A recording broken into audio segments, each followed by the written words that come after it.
ہمارے والدین کی شادیاں چل گئی ہیں، آپ کے اور ہمارے والدین کی. کیوں؟ وہ مسنون طرز پہ ہوئی تھی تو وہ بسر گئی ہے، گزر گئی ہیں وہ شادیاں. آج کی شادیوں میں برکات ختم ہو گئے ہیں. اس کی وجہ یہی نحوستیں ہیں جو ہمارے اندر پڑ گئی ہیں. ان چیزوں کو ہم ختم کریں.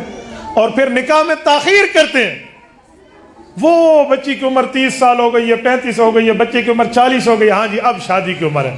ایک بندہ مجھے کہنے لگا شادی کے لیے 40 سال سے زیادہ ہونا چاہیے. میں نے کہا نبوت کے اعلان کے لیے 40 سال سے زیادہ تھا، تو انہوں نبی بڑھا رہے ہیں یا دلہا بڑھا رہے ہیں؟ کچھ تو بندہ سمجھے. کیا الٹی آپ نے 40 سال کی عمر میں ایک بندہ شادی کرے گا، 5 سال کے بچے کو 45 سال کی عمر میں اپنے بیٹے کو اٹھا کے لائے گا نا، وہ بھی اس سے سال ہونا حمل تھی گیا تھا 5 سال اللہ لے آئے گا نا، تو اسے کندھے پہ نہیں اٹھائے گا. کیوں؟ لوگ کہیں گے پوتا ہے آپ کا، پوتا ہے، شرم کے مارے وہ بیٹے کو نہیں اٹھائے گا. تو بابا بچپنے میں شادی کو رواج دے. آپ کہیں گے میں پتہ نہیں کیا کہہ رہا ہوں، یہ علم حدیث سامنے ہے. علماء سے پوچھ لینا ہمارے نبی پاک کی امی اور ابو کی شادی کس عمر میں ہوئی ہے؟ حضرت آمنہ، حضرت عبداللہ رضی اللہ عنہما، پیغمبر کے والدین مکرمین، ان کی شادی کب ہوئی ہے؟ حضرت عبداللہ نے رسول اللہ صلی اللہ علیہ وسلم کو نہیں دیکھا، اپنی ماں مبارکہ کے پیٹ مبارک میں تھے اور حضرت عبداللہ فوت ہو گئے. حضرت عبداللہ کی وفات کے وقت عمر 18 سال ہے. شاید کوئی اونگ رہا ہو. میں ایک بار پھر کہتا ہوں، ہمارے نبی پاک کے والد مکرم کی وفات کے وقت عمر 18 سال ہے، اور اماں آمنہ رضی اللہ تعالیٰ عنہ کی وفات کے وقت عمر 24 سال ہے. جب رسول اللہ کی عمر کتنی تھی؟ 6 سال پوری تھی، 7واں شروع تھا. تو اس کا معنی ہے یہ دونوں 17 اور 18 سال میں تھے کہ شادی ہوئی تھی نا. اور ہمارے ہاں تو 24 سال میں شادی کی عمر ہوتی ہے. اور نبی پاک کی والدہ 24 سال کی عمر میں دنیا سے گئی ہیں، اور دنیا کو وہ عظیم ترین فرزند دے کر گئی ہیں جس کا کائنات میں کوئی ثانی نہیں ہے.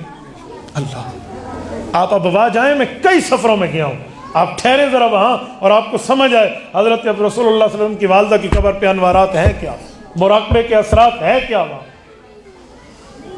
تو وہ اتنی عمر ہی کچھ. اچھا، حضرت علی المرتضیٰ اور اماں فاطمہ کی شادی دیکھ لیں، رسول اللہ صلی اللہ علیہ وسلم کی باقی بیٹیوں کی شادیاں دیکھ لیں. 15 سال کی عمر میں اماں فاطمہ کی شادی ہے. یار میں حیران ہوں، ہمارے یہاں شادیوں کے رواج کے لیے پتہ نہیں کیا کیا انتظار کرنا پڑتا ہے. اجی نوکری ہوگی تو چھوکری ہوگی. میں نے کہا شرم کرنی چاہیے، رزق اپنا بیوی خود لاتی ہے. تم سے 2 روٹیاں زیادہ نہیں پکتی گھر میں. کیسی بات کر رہے ہو یار؟ کیا نوکریوں کے ساتھ آپ نے قید کر دیا اس معاملے کو؟ میری جب پہلی شادی ہو رہی تھی، الحمدللہ اس وقت بیک وقت میری 3 بیویاں ہیں. میری ابھی بچی پیدا ہوئی ہے، آج وہ 3 دن کی ہوئی ہے. اللہ اس کی عمر میں برکت عطا فرمائے. میرے کل ملا کر 10 سے 11 بچے ہیں. ٹھیک ہے نا، میں اپنا کہہ رہا ہوں. میری پہلی شادی کے وقت میری ساس صاحبہ نے آ کر پوچھوایا گھر میں اس کی نوکری کب لگے گی. میں نے بہنوں کو کہا واضح کہہ دو یہ نوکری نہیں کرے گا، ساری زندگی مسجد بیٹھے گا، اللہ کی مسجد کی چٹائی پہ بیٹھ کے دین کی خدمت کرے گا، نہیں کرنی میں نے نوکری. تو میری بہنوں نے کہا خدا نہ کر رشتہ ٹوٹ جائے گا. میں نے کہا کال کا ٹوٹتا آج ہی ٹوٹ جائے، جھوٹ کی بنیاد پہ ہم نے رشتہ نہیں لینا. تو یہ جواب کے نخرے کرتے ہیں یہ میکے والے، وہ سسرال والے جھوٹ بول کے کہتے ہیں جی نوکری لگ جائے گی، پھر ساری زندگی نوکری نہیں لگتی اور خواری چل رہی ہوتی ہے. تو جھوٹ بولنے کی کیا ضرورت ہے؟ سچ بول کے بات چلا لیں. میرے دوستو یہ یاد رکھنا، وہ رزق اپنا خود لے کر آتی ہے، اور اللہ نے ہمارا رزق بڑھایا، رزق اپنے سامنے.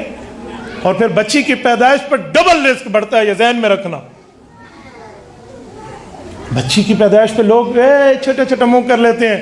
شرم کرو. ترتیب قرآنی جو ہے نا اولاد کی، وہ بچی سے شروع ہوتی ہے. یَهْبُ لِمَن یَشَاءُ ذکور نہیں ہے، یَهْبُ لِمَن یَشَاءُ اناثا ہے. پہلے اللہ مؤنث کا ذکر فرما رہے ہیں.